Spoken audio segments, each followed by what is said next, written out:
He's arguably the fastest bowler in the world, and it said arguably because he was clocked at 99 miles per hour.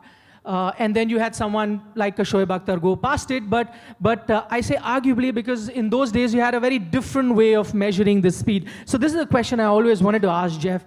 Do you think if you were measured in the current circumstances as they do right now, you would have crossed the 100 miles easily? Of course it was faster than that. I mean, they timed it when it got to the pitcher, you know, in other words, because Ben's here, I'm just saying, it wasn't at the batsman, it was down the other end, so not out of the hand. So out of the hand, the engineers are telling me mine was like 175 k's, 110 miles an hour. Wow. And I know it was quick because I used to break bats, pitches, heads, arms, ribs, legs, everything. If you got hit, the ball between the wickets, that wasn't a good thing to do. You want to make sure it hit your bat. Okay, so the difference was, as you're saying, that in those days you were actually measuring it when the ball met the batsman. That was the measure. Whereas now you get it just from out of the hand. So effectively, you lose how much of pace when the ball bounces? Well, an average pitch about 10%. So if one of these guys bowls, and I'm telling you now, out of the hand, 150, by the time it gets to the batsman, it's going to be like 130 k's. Mm-hmm. So Kerry Packer, as you people would know, the Indians in the room, took over cricket, and we're all in there. The world's quickest bowlers are all in there. All the West Indians, us, the South Africans, everyone that could bowl quick, Imran, everyone, yeah?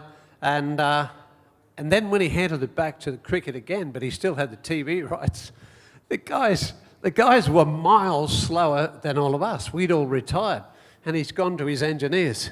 What the hell, how are we going to fix this? So the engineer said, listen, boss, why don't we just time them out the hand, because we're looking at the readings out the hand and they're way different to at the other end. So that's why that came about.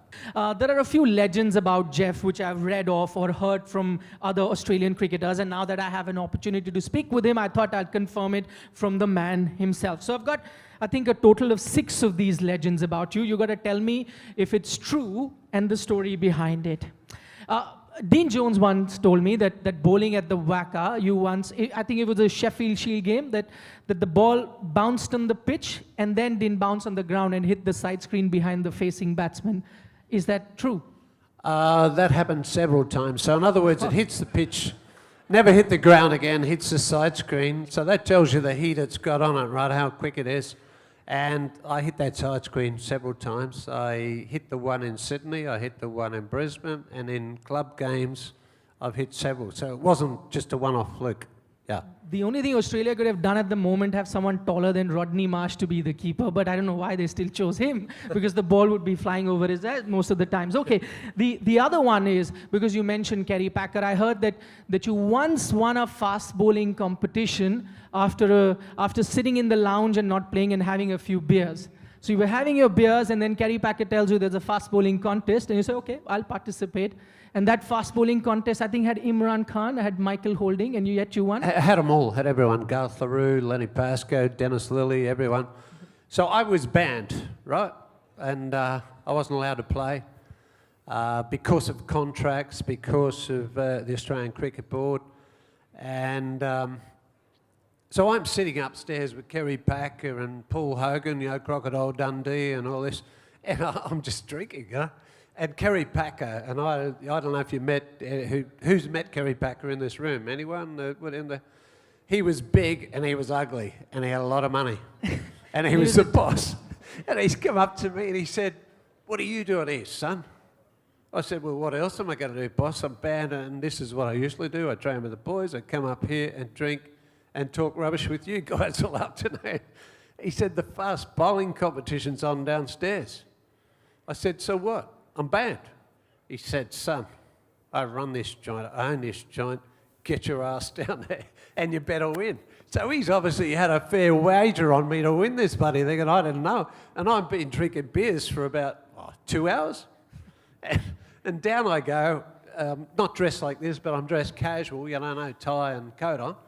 And I got my can of beer still, and I got no clothes. So I've said to them, they've all seen me come down, all these other world, and as soon as they saw me come down, they're thinking, well, who's going to come second? It was a bit like playing Tiger Woods years ago. It was who was going to come second. And I'm sitting down, I'm half drunk, and I said, listen, hey boys, I need some gear. So I borrowed some boots off somebody, some pants off somebody, and somebody else. This is a true story. And I went in there, I'm watching the West Indian guys, and they're all bowling short. You've got to hit the stumps, and you've got to bowl the quickest. And they're bowling bounces. They're the two of the slowest and worst things you're going to do. And I thought, this is the easiest money I ever made in my life. I walked in and bowled Yorkers and full tosses and won the thing, yeah. And I went back upstairs and Kerry said, how did you go, boy? I said, I won, boss. He said, just as well, I would have kicked you. So he obviously had money on me to win this. Yeah. I'm just wondering, were you quicker with those beers? Did the alcohol help you bowl a yard or so quicker? Okay, so that is true. The other bit is, I heard you could wrestle a wild boar with bare hands. Well, we used to. I mean, I come from the bush, so I've just been up north in Australia with crocodiles and everything that's true. So you go in and steal their eggs and hope that the mother crocodile isn't there because she doesn't get very happy, you know. So you get in there and go to the nest, look around as good as you can, grab the eggs and get out of there as quick as you can.